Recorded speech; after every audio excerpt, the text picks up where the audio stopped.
mi-e dor de tine, de vorbele tale bune, de blândețea ochilor, de căldura mâinilor. Dar tu, mamă, nu mai ești, dintr-o poză mă privești, măi. Poza-i mută, nu răspunde, dorul-i greu și mă pătrunge.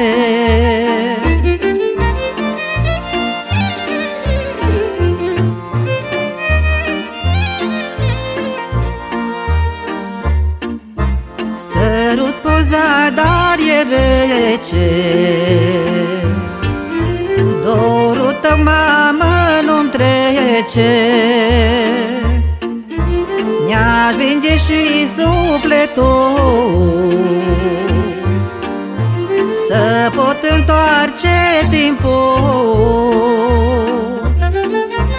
să te văd șezând în prag, așteptându-ne cu drag, măi. Să te văd zâmbind voioasă, când ne așezai la masă.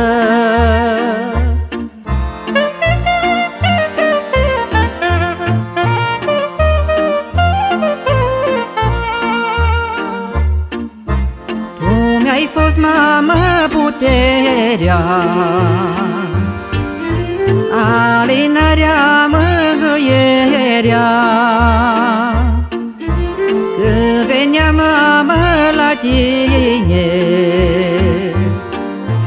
toate mi se părea bune. Ți-ai crescut cu drag nepoții, ți-ai văzut și strănepoții.